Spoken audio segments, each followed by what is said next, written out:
Hi, everyone. Welcome to Waste 360's Nothing Wasted podcast. On every episode, we invite the most interesting people in waste, recycling, and organics to sit down with us and chat candidly about their thoughts, their work, this unique industry, and so much more. So thanks for listening and enjoy this episode.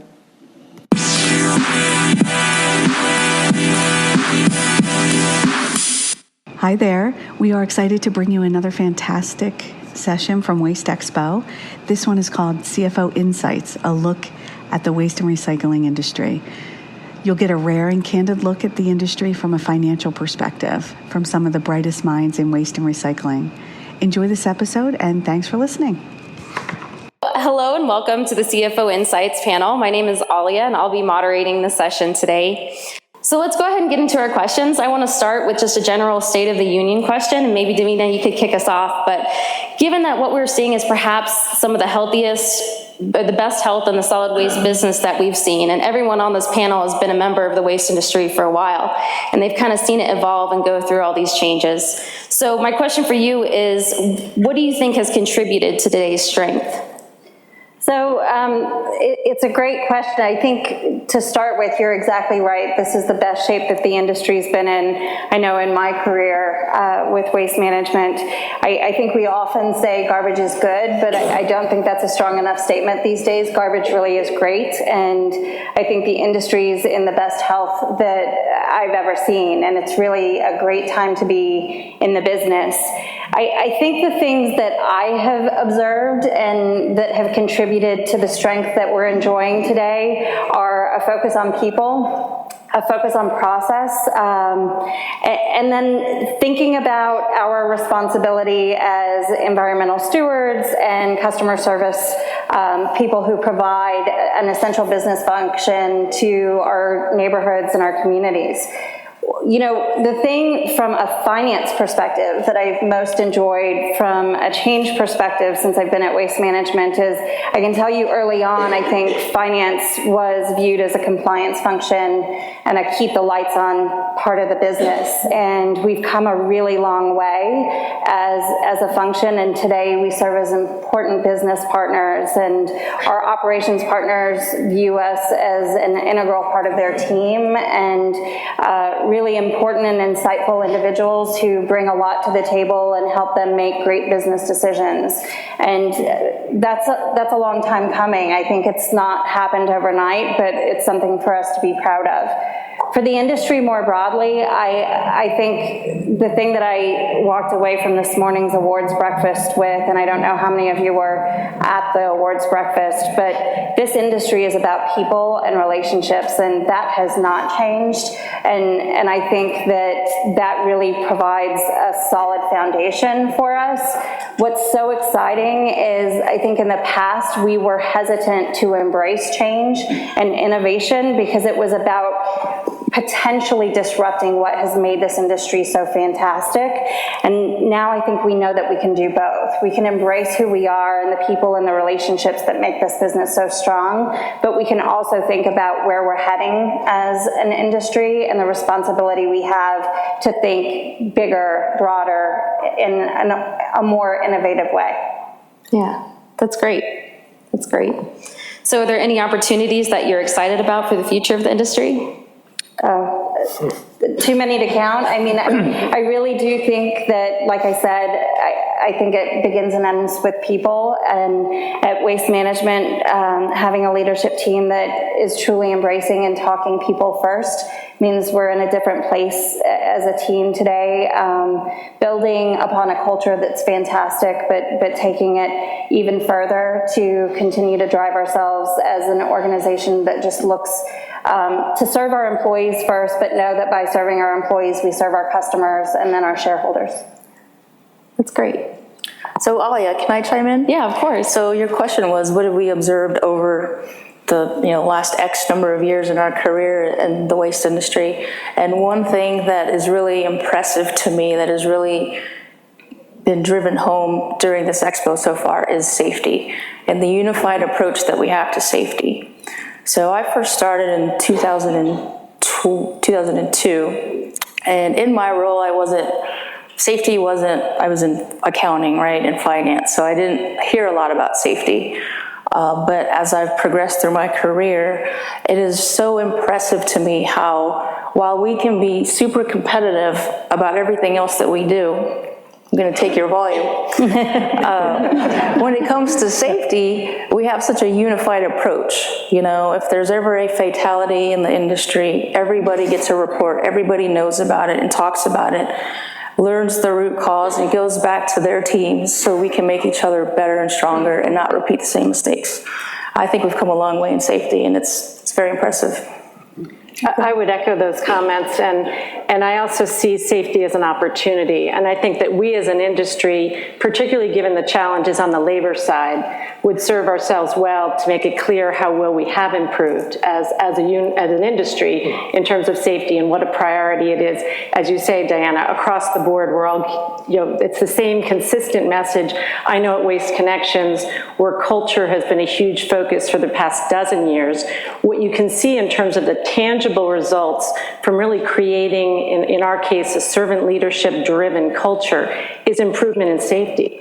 And so it's not as though it's a bad decision or the wrong decision in terms of the financial results, but it's also, of course, the most important decision that we focus on making sure that our employees come home in the same condition they leave every morning.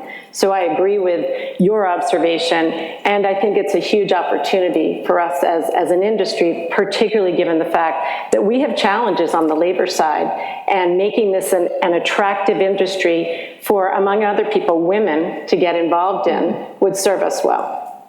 Absolutely.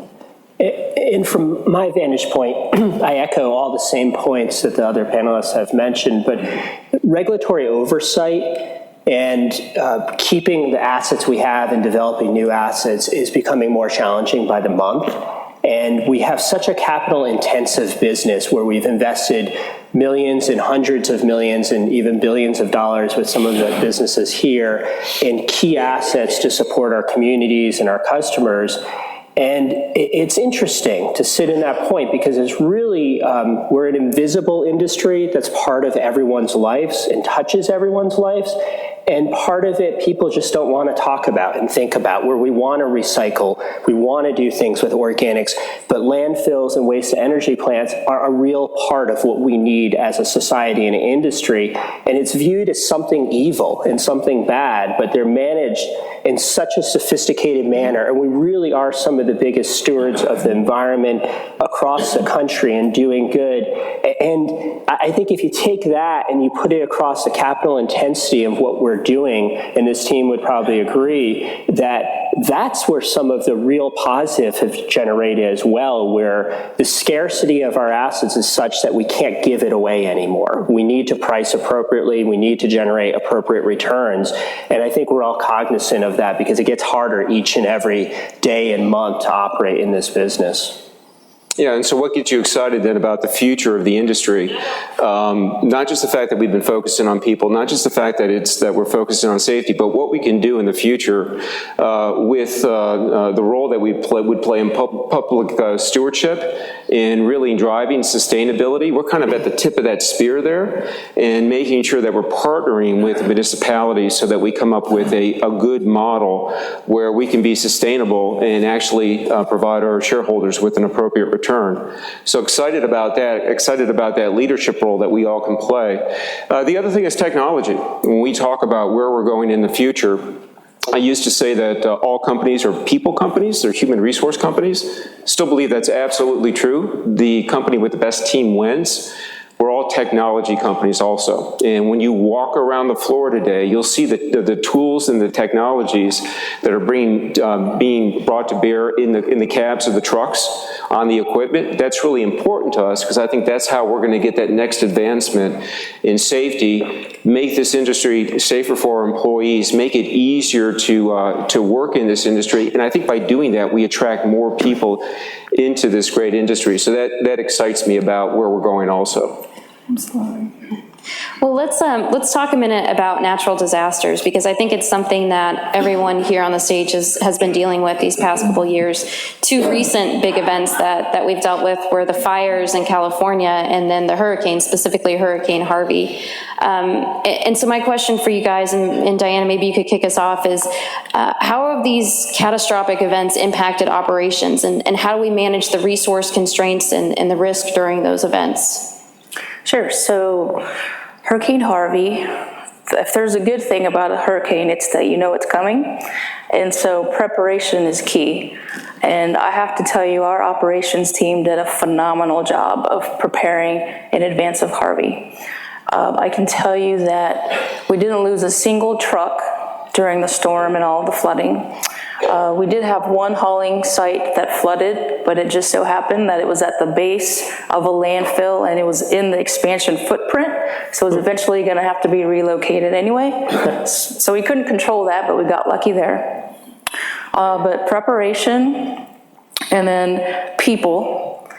So Bill mentioned this earlier, over 50 of our employees were personally impacted by the flooding.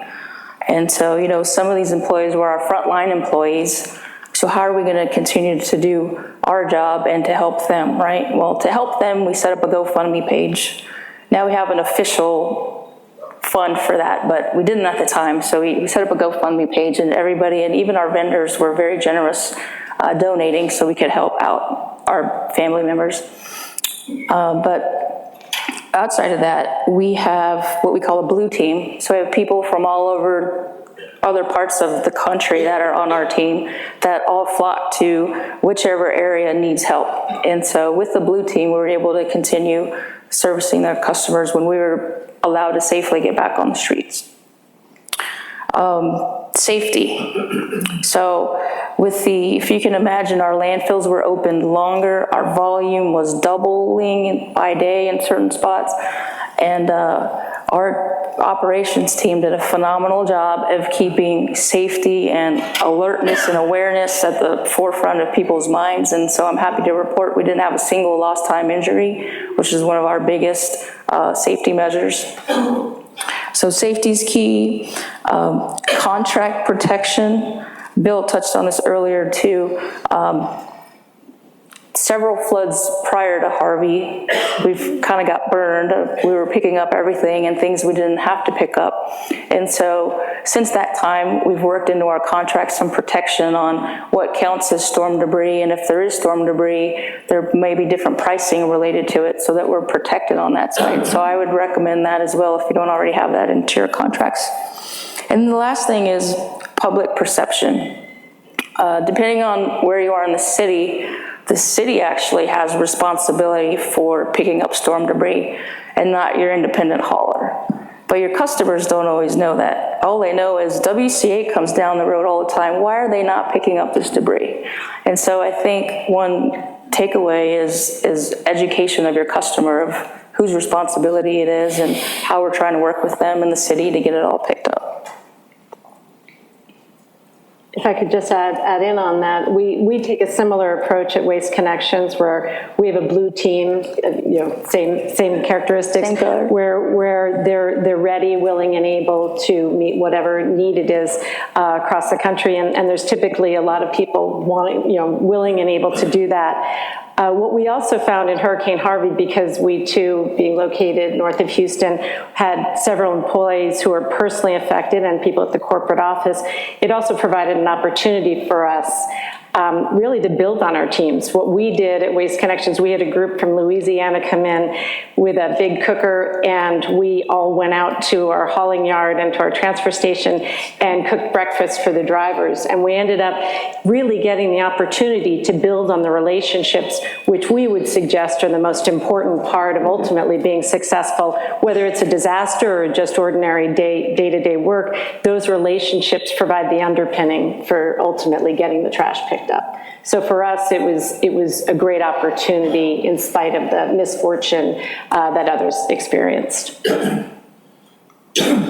So Republic and Waste Management, you guys were affected more by the fires last year. Can you talk a little bit about how those impacted the operations of the business? Yeah, it's a matter of being flexible and, and being able to respond to those types of situations. Here's what's different, right? We used to react to these types of events, especially when it comes to storms, hurricanes, and all of that. Unfortunately now, we have a playbook.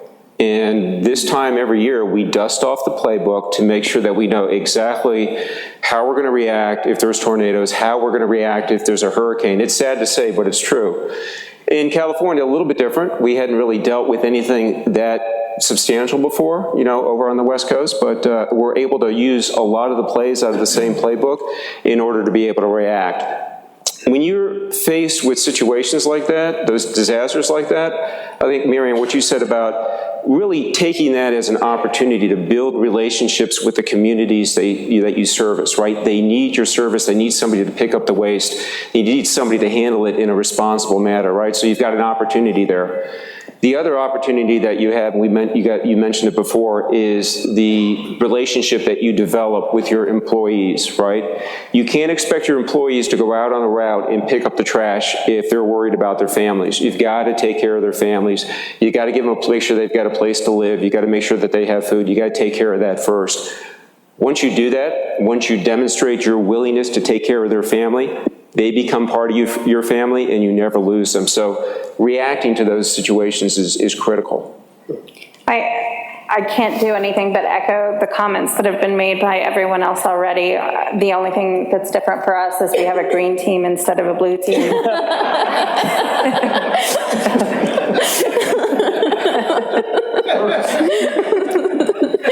Okay, so let's shift gears and talk a little bit about sustainability, because it's all on the forefront of everyone's mind. We're starting to see regulators and authorities promoting sustainability adoption through forward-looking initiatives. I mean, we're definitely seeing like CNG requirements being written into contract RFPs, and we're hearing a lot of talk about zero waste initiatives. We're seeing material bans, and so.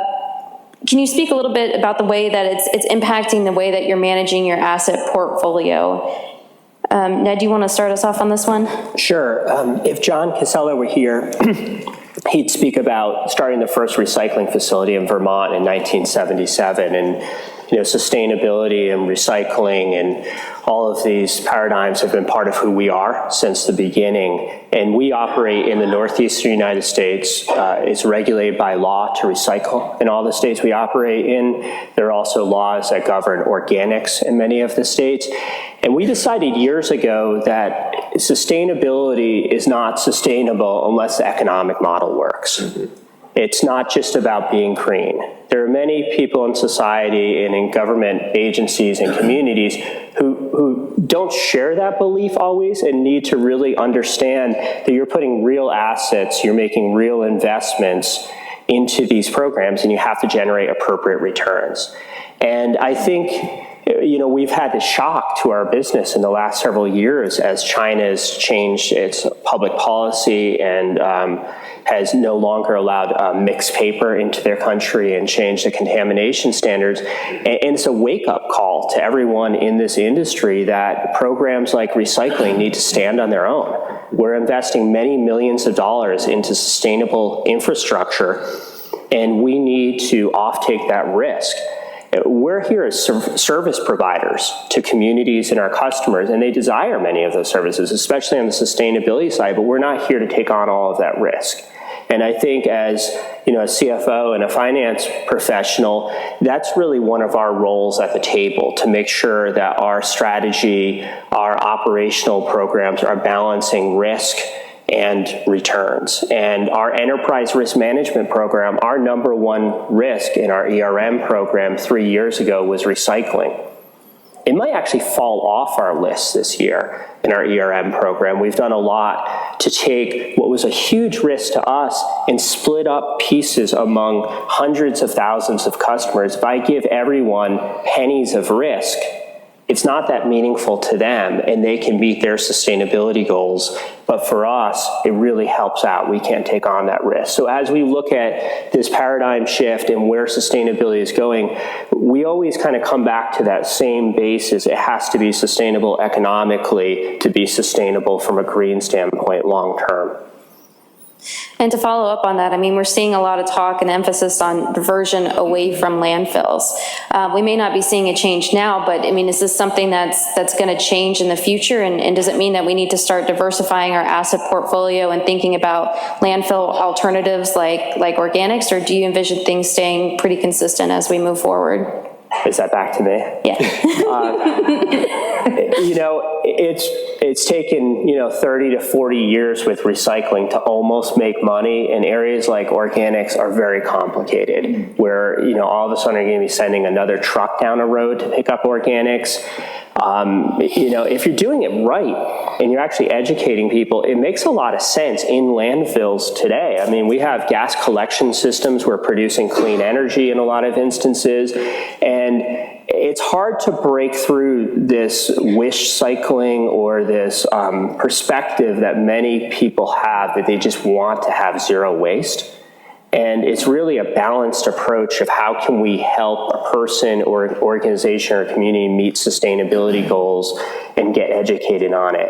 I think with the crisis around recycling, many of the forward-looking organics programs have been kind of muted a bit, what we're seeing, and people are really focused on, let's make sure recycling, which is such a big part of our society and what we do, can stand on its own 2 feet. I think what's really important, at Waste Management, I think we've done a lot over the last decade to invest in this wish cycling or more aspirational recycling view and zero waste. And whether you look at the Waste Management Phoenix Open as a tremendous example of what you can do to create a zero waste environment, but it doesn't happen easily. It happens with a lot of work and a lot of attention to who we use as suppliers for the forks and plates and cups that we all, use to drink gallons and gallons of beer while at the event. And so what I think we have to do as leaders in the waste industry and thinking about environmental solutions, Ned's point about environmental sustainability and economic sustainability going hand in hand are absolutely paramount as we think about where this is headed. At Waste Management, we're really proud of some of the investments we've made, but we've made some investments that haven't paid off. I'm not sure. So we've made, Jim spoke yesterday about $500 million of investments that we've made looking for that landfill alternative technology, and we did so at a time when energy prices were much higher and the outlook for these alternative technologies was much brighter. We continue to pursue those alternatives, but we do so in a way that is a little more mindful of being good stewards of our capital, and so we're investing in a way that gives us an eye toward the research that's being done across the world. But what we have found is that we can invest good money in places like Oakland, California, where we have a first of its kind organic Smurf that is getting more and more of the waste that is generated out of the landfill. And as the largest landfill owner and operator in North America, people often ask, do you really want to support an asset portfolio that moves waste away from the landfill? And we would tell you absolutely yes. Our recycling line of business, when commodity prices are at 10-year averages, so not even at peaks, our recycling line of business is the second highest return on invested capital that we have in our portfolio, much higher than the landfill. And return on invested capital at Waste Management ultimately ultimately is how we make each and every decision on whether we spend an SG&A dollar or a capital dollar. So we're going to continue to pursue things.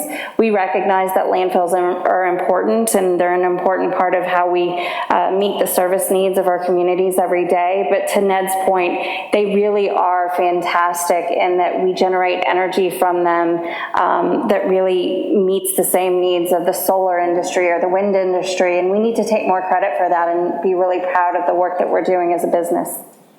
You know, the other thing I think that's important when we talk about recycling is that it's a partnership with the consumers, right, with the residents.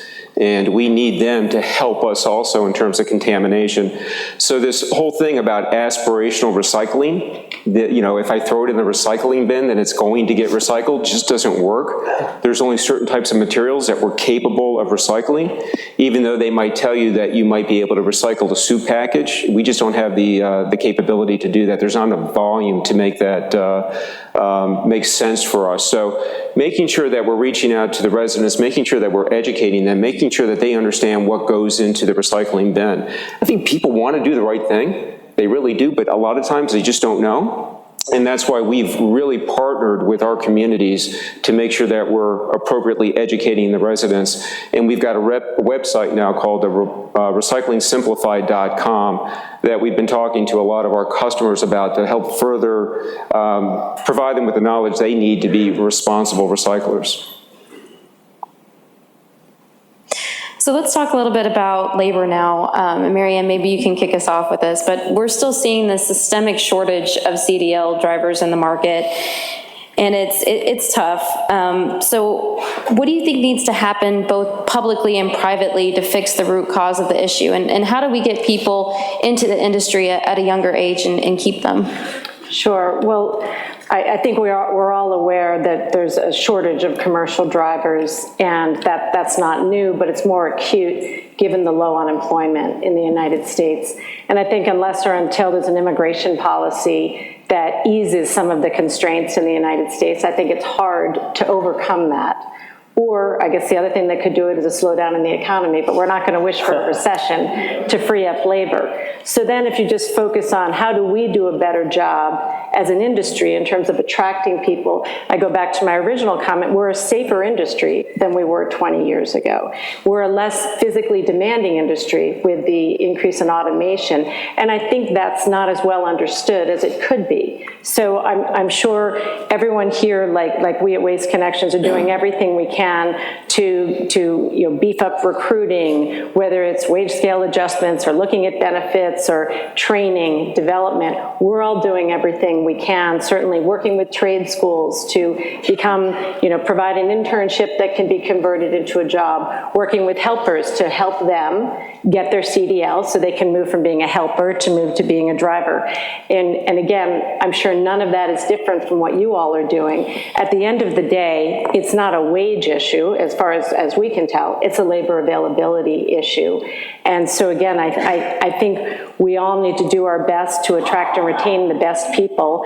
And so again, that in our case goes back to having a culture where people want to stay with you. And what we find is that, we look at our turnover, we focus on the first year of employment, because what we know about this industry is once you get people for a year, you've got them for life, right? Everyone's nodding. For us, it's not 9 years on average that they stay. So people, once they get into this industry, they realize what a great business it is, what great people there are in this business, and there's tremendous opportunity. We've talked about it being in the best shape it has been for years, Davina's opening remarks, and no one would dispute that.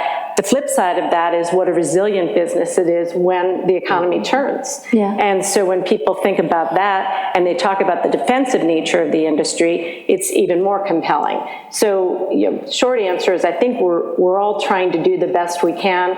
I think to the extent that we can increase the awareness, that would serve us all well as an industry. So are you seeing a lot of competition from the other industries to get the CDL drivers? And if so, which industries are giving you the most grief? Sure. So the most acute would be in areas where you've got a lot of E&P, drilling activity. So we've all seen that really over the last 5 years, right? Where episodically you'll see a surge and people get pulled away from much higher rates for drivers and diesel technicians as well. So again, you do what you can to combat that. And then again, in a low unemployment environment, in some of our markets, it can be people not necessarily driving, but going to the construction business. They just have other alternatives. And let's face it, this is a tough industry. We have people who accept the job and then don't come after the first day because they realize how early 3:30 in the morning is. Diana, can you speak a little bit about what WCA is doing to attract more CDL drivers? Yeah, sure. Although Mary Ann stole a lot of my comments on that. You got to go first.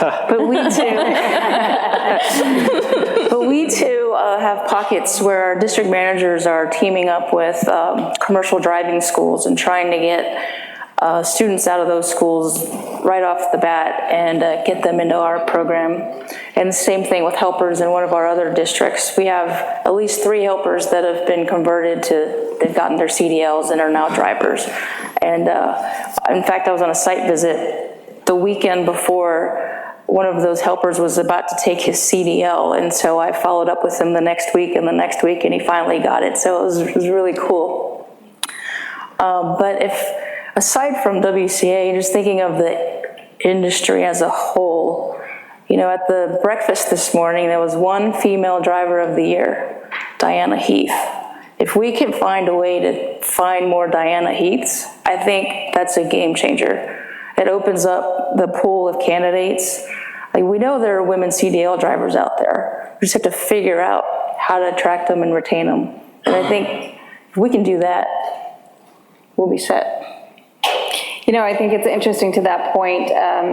Warren Buffett's actually known for a quote, and I won't get it exactly right, but he commented on the fact that his sister is actually far brighter than he is, and that he thinks that the outlook for the U.S. is very, very bright because we're getting to a point where we're unleashing the power of 100% of our workforce, not just the 50% that we've kind of embraced in decades of the past. And I think our industry is ripe for that kind of advancement as well, and it's really exciting. I think one of the things that we have to think a great deal about is how to take the enthusiasm sitting in the awards breakfast and recognizing a driver who's celebrating 41 years driving trucks for Recology, I believe, is quite remarkable. And I can't tell you how many stories we hear from our drivers where their fathers were drivers, their uncles were drivers, and they've been convinced that this is a line of business that is good and consistent, and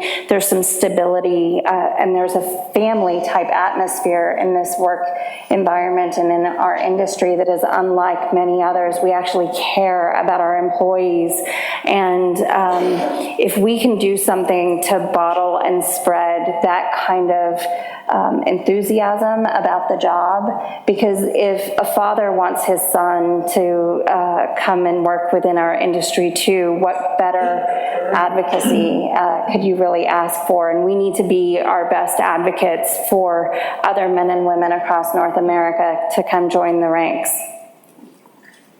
I don't think that we do a good enough job marketing ourselves, and I think, that's what I heard you guys say. If you look at, once again, the enthusiasm in the room today, and when you have grown men and women up in front of hundreds of people crying because they're so passionate about what they do, you just can't bottle that. I mean, we've got the secret sauce, we just don't use it, right? We don't market ourselves well enough. So if you think about millennials, you think about the next generation, what do they want out of a career? Not necessarily a lot of student debt, right, that they have to pay off, but a career where they can make good money, right? We offer that, right? And so one of our operators, that one operator of the year, he had his 2 sons there, and one is a border patrol agent, and the other one has a successful franchise business, right? So very successful individuals. You can make good money in this industry. Career pathing, right? You can start out as a helper and become a driver and then a supervisor, and then you can go up the ranks and you can become CEO one day. And people say to me, well, that will never happen. And then I say, well, let me introduce you to the CEO of our company because he started driving a truck. So you have that piece of it also. And the other thing is that the younger generation, they want a purpose in life. What's your purpose? What better purpose than to protect Mother Earth, protect the blue planet, right? That's what we do, right? We pick up the garbage and we handle it in a safe and responsible manner. We've got all of the right tools here. We've got all the right marketing collateral. We just haven't done that yet. We need to do a better job. Absolutely. Well, let's talk a little bit about technology for a minute, and Chuck, maybe you could start us off with this. So we've never really been heavy into the R&D space just because of the nature of the industry and the business, but with all this new technology that's being introduced, I mean, we're seeing things about onboard computing, we're hearing talk about autonomous vehicles. Do you see that changing, and how will that change the way that we think about investments and when we see these inflection points with technology? Yeah, I don't know that we're going to see a huge inflection point. I don't know that there's going to be like a light switch that's going to get turned, right? But every year that you come to Expo, you see a little bit more technology make its way into the cab of the truck. You see a little bit more technology in terms of the bodies, a little bit more technology in terms of the heavy equipment. The dozer that we ended up giving to the operator of the year, it's got a generator on it, right? So it has a diesel engine, but it operates the generator, right? And what they're telling me, it's 35% less fuel that's consumed on that piece of equipment.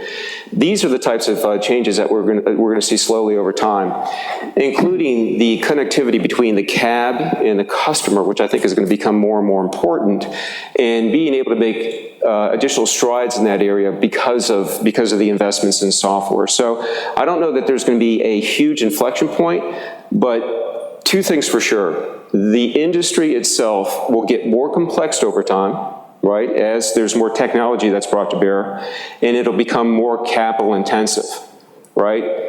Those of you who've been around for a long time, you used to be able to buy a rear loader for what, 100,000, 150,000? And now if you look at a CNG, automated side load, it's what, 330,000? A very capital intensive business. So it's the industry is changing. So do you anticipate it changing the way our relationship is with our vendors? Are we going to have to be a lot more collaborative as we introduce some of this new technology? Yeah, so collaborative is an interesting term. If you follow our CEO around today, when he's yelling in someone's ear, you might say that that's collaboration. Collaborating, yes, and we've got a collaboration that we're doing with Mac on an EV vehicle, but also demanding. In demanding, we talked about safety before, and the fact that we don't have in the cab of the truck right now safety mechanisms that you have in your cars. The lane change warnings and the impact warning. It's wrong. That's just wrong. We should have that. We should have that first, right? Well, why don't we have that? Well, manufacturers haven't offered it, but maybe we haven't pushed hard enough. So I think that you're going to see us as an industry be much more demanding, especially as it relates to being safe and to making our job easier for our employees. Could I hop in? Of course. So generally, one thing I've noticed about the waste industry since I joined it years ago is how hard it is to do business with us. On the one hand, we're great. We want to give every customer what they want. But our service offerings in many cases aren't that standard. So you look into the back office and you look into the other part of technology, what's running all of our companies and our systems and our IT platforms.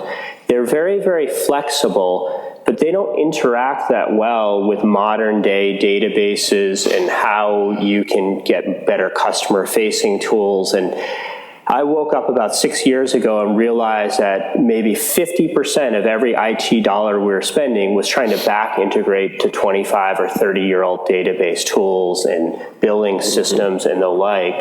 And I said, stop. We need to rebuild the foundation, because if we're going to truly interact with our customers in a different manner, interact with our trucks, and move forward as an industry, we need to put new technology in the back office.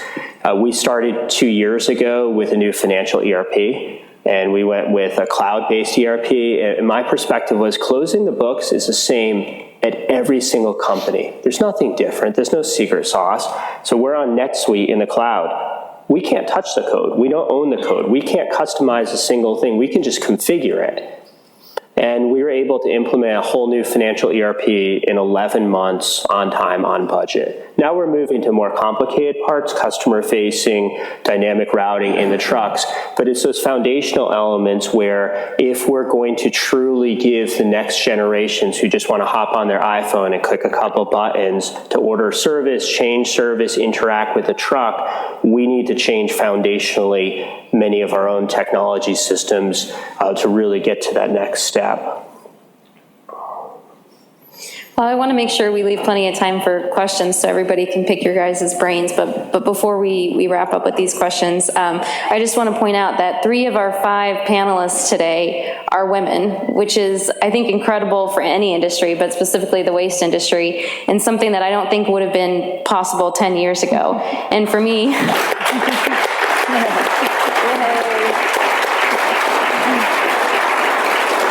as a woman at the start of her waste career, it's definitely inspiring to see. So I just want to ask the women to take a moment to speak to some of the challenges they faced and talk to some of the things that have really led to your personal development and your professional development over the years.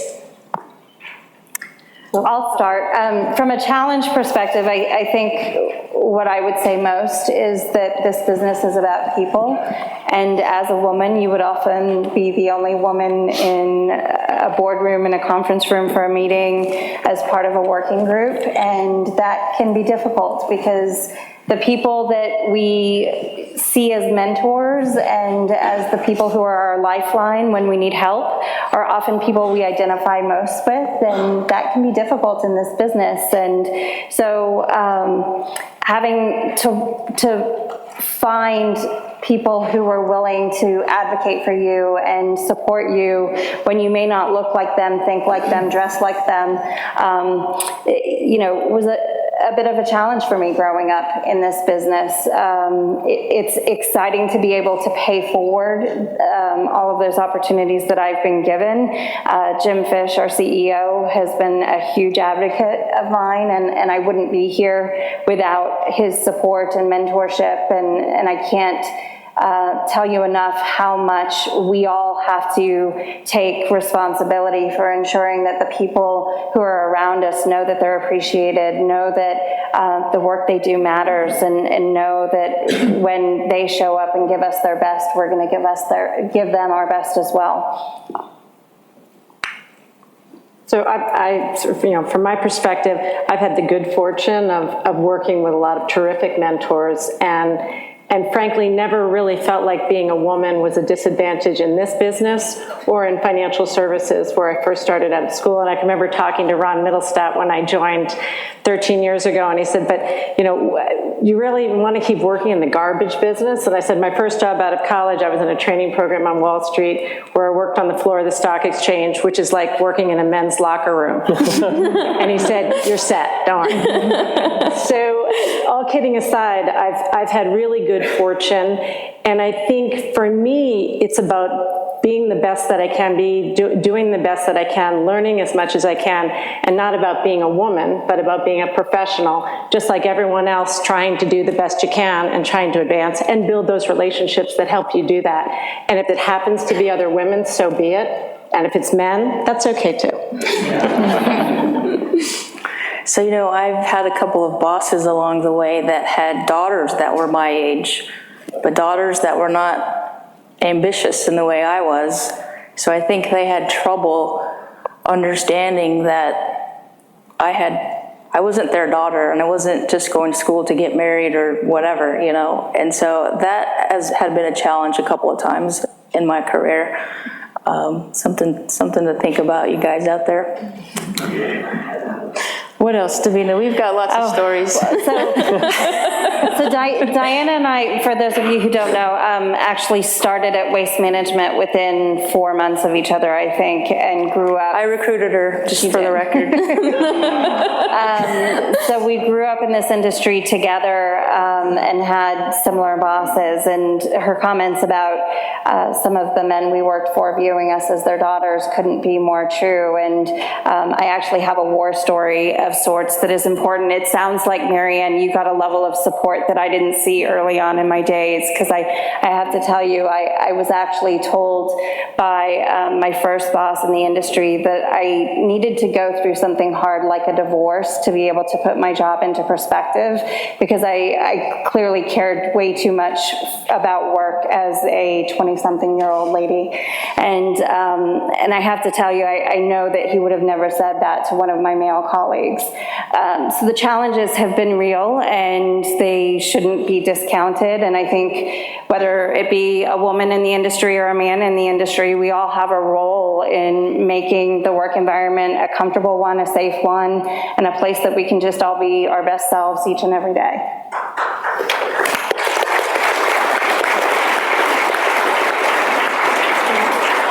So I think we want to open it up to the audience for questions now. If you want to raise your hands. We have a microphone coming to you.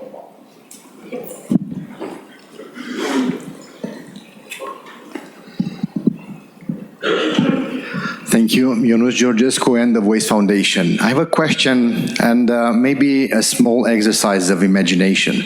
Let's teleport ourselves in 2030, in 11 years. We have recycling 75% rate in the United States, and we look back to 2019. What we should do in 2019, in 2020, to bring more trust and transparency into the system in order to distribute evenly the responsibility to bring recycling to that 75% recycling rate. How can we convince consumers, producers, manufacturers, other stakeholders to contribute operational and financially to the system in order to achieve our goal? Can we do this? Well, I'm happy to start. I think, Ned, what you described is exactly what we need to do as an industry, make sure that people understand the costs of recycling. The approach we take is we're happy to provide whatever service someone's interested in. There's a cost associated with it, and where we find ourselves right now is we can control the types of services we provide, but if there's no end market for the recyclables, it's to no good, right? So there are already municipalities in California which have diversion targets, they don't need to fast forward. They're already diverting 70%, but the question is diversion recycling? If there's no end market, then it doesn't, we can do everything we can on the front end. So I guess to answer your question, we as a society need to be encouraging the development of those end markets. So other people need to be making the investments to make that happen. Chuck said it earlier, people want to do the right thing. And so I think we as an industry just have to continue to do a good job, because I think we've all worked very hard to communicate and educate. I think that this is a business model that is on its way to being economically sustainable as well as environmentally sustainable. And if recycling levels are at 75% in 2030, we will have built the asset network that will respond to that kind of volume. I think in order for us to get there, it's about education and communication, because people do want to do the right thing. Back in the summer of 2015, I'm known to work really late at night, and my brain starts working even better after midnight. And I had this epiphany moment that we pick up people's garbage, we pick up their recycling, and we bring it to our processing facilities, and we sell the recyclables. But we also take in people's recyclables to our processing facilities from other companies or municipalities. Well, we had built a really flexible model at that point in time that shared the risk or passed the risk back to our customers. But I realized that we had done none of that when we picked up households or businesses. We charged a flat rate every single month, and we didn't change that when commodity prices changed. So I started to look at the correlation between commodity prices and what we charged our hauling companies for recycling. And there was no correlation. We weren't changing our prices. So I thought I'd maybe pulled data incorrectly. So the next morning I asked guys on my team who are smarter than I am to take a look at it, and it was true. And it's funny how you always learn new things. And I had been CFO for several years, and I just missed it that we weren't resetting something as simple as transfer pricing every single month between our recycling facilities and our hauling companies. We did that. Well, that's simple, but how do you go back to a consumer? We created kind of like a fuel surcharge for recycling. We call it the SRA fee. Every single month, a sustainability recycling adjustment fee, it flexes up or down. So we were able to pass back to the end consumer a piece of risk, a correct pricing formula to adjust, to take that risk off our shoulders. And we did that in a really fast manner, but that's the type of forward thinking where we need to shake up how we're pricing our customers, how we're dealing with risk and responsibility in order to get to much, much higher levels, because as an industry, we're service providers. We're not here to take on the risk. But that's one like capsule. If we're gonna go to higher levels, we gotta do more of that. We have more questions?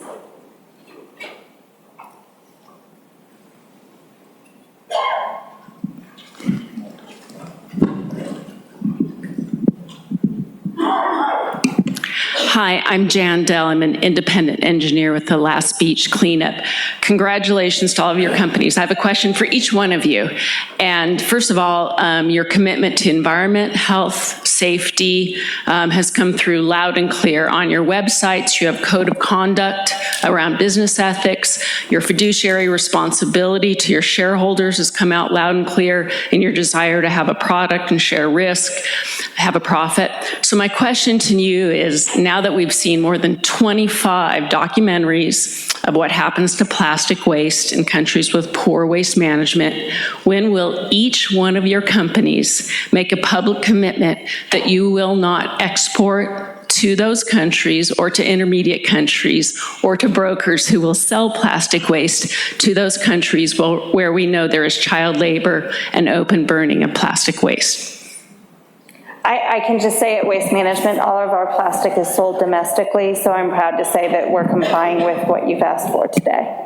Yeah, we're the same way. Yeah. It's all domestic. 100% of our plastic's domestic as 100% of our recyclables are going domestically. There's no demand from Asia anymore, and so you found the domestic markets are absorbing it. There's no value in it, but they're absorbing it. Agree. Yes, same here. I have a friend who's a reporter for the New York Times from college, and he called me up about the plastic recycling crisis a year ago to do some background on the story. I was like, you're missing it. You know, like the story in our business is around paper and cardboard. It makes up 65 to 70% of the recycling stream, and the markets have evaporated because of China's public policy. And what was truly making something sustainable is no longer sustainable for all of us in society. We're doing a lot of good with recycling. Plastics, I do recognize around the world there are issues, but for the US solid waste infrastructure, finding sustainable markets for paper, cardboard is very, very important economically. And they, you know, there's been a lot of news stories on that, and it's not, I don't think it's a genesis back to the States. I think that's overseas.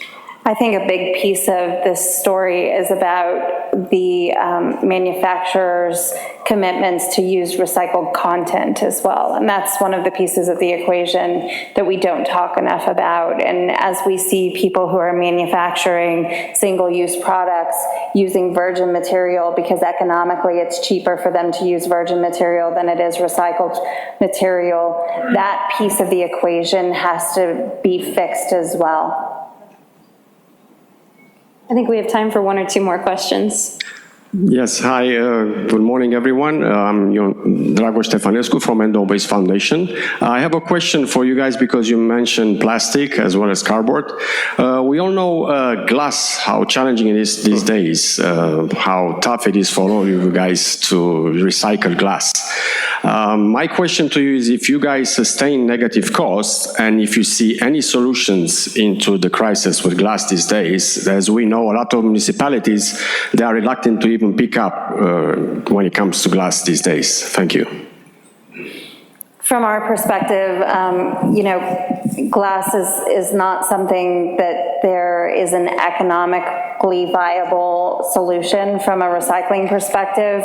Above and beyond that, though, I view it as a safety issue. In particular, you can just think of the workers who are on our recycling lines every day who are having to sift through the material that comes in the front door, and glass breaks. And so the safety hazard associated with managing glass in our single stream facilities is one of the things that's extremely important to us working to manage. Yeah, I think when you step back at it, look at it also in terms of recycling glass. When you use just as much energy to recycle glass as opposed to making new glass, if the carbon footprint is exactly the same, then why are we doing it? And I think for a lot of municipalities, they grade their diversion based upon weight. Well, what's the heaviest thing in your recyclables? In my case, it's the wine bottles, right? So I think that once again, it comes back to education and making sure that we are doing a good job educating the consumer on what can be recycled responsibly and what can't, where there isn't an end market for the material. And we just learned that we have another thing in common, because wine bottles would definitely be the heaviest thing in mine. Hi, I've heard a lot of references to wish cycling and people want to do the right thing, and then also references to communication and education. So I feel like there is a big gap for the consumer on what can be recycled and what can't be and how it should be, and it differs every place. So what communication efforts do you all do to help educate the consumer? We launched a program in the last few years called Recycle Better. Everyone has their own kind of set of communication materials for our customers, municipalities, but sometimes it really comes down to a little bit of a punitive approach. I hate to say that, but one of our customers is a bit upset with us because their rates have gone up significantly from their last contract 5 years ago to today. And what we've tried to do is build a mechanism of, if you can get the contamination out of the stream, we'll charge you less. This is a partnership. You can't just send us 25-30% garbage in your recyclables and think it's fine. We'll provide the materials, we'll provide education dollars, but this isn't a one-way street. And we probably all have the same struggles where, we're doing our part, and we need municipalities and businesses and others to take this even more seriously. So we have a Recycle Often, Recycle Right platform. It sounds like everyone has their own. And so the messaging and communication is important, but I think Ned's exactly right. We've seen good traction in a reduction in contamination levels as we've rolled out contamination fees. Contamination had increased from, if you call it low teens, to up to about 25% here recently. And we've seen the rate of contamination actually start to decline for the first time. And we really do think that it's the education, but then making the consumer responsible for understanding the impact that they're having on the environmental and economic viability of this business. And then if you look at locations that are a little bit more mature when it comes to recycling, so think about the West Coast up into Washington and California, where it's been around for a while, they're very good at it, right? So the streams that we're getting there are very clean relative to where we're getting streams in municipalities where recycling is newer and there's not as much education in terms of at the school level. I would agree with all of that, and I think the longest lead time is on those smaller municipal contracts where there isn't a mechanism, to your point, Ned, to impose a fee. Look, we've had a relationship long-term with the municipality. We never called them when OCC was at $200 a ton. Yeah. They're not sure why we're calling now that it's 65, right? So we, in some cases, need to wait out those contracts, and frankly, I don't think those municipalities have an incentive to educate people or clean up the stream. We can try to do it, but until their rates go up, people don't fully understand it. Well, I think we're nearing the end of our time, but I just want to take a moment to thank all of our panelists for getting together today. It's great to have all this brain power all in one place. So thank you for taking your time.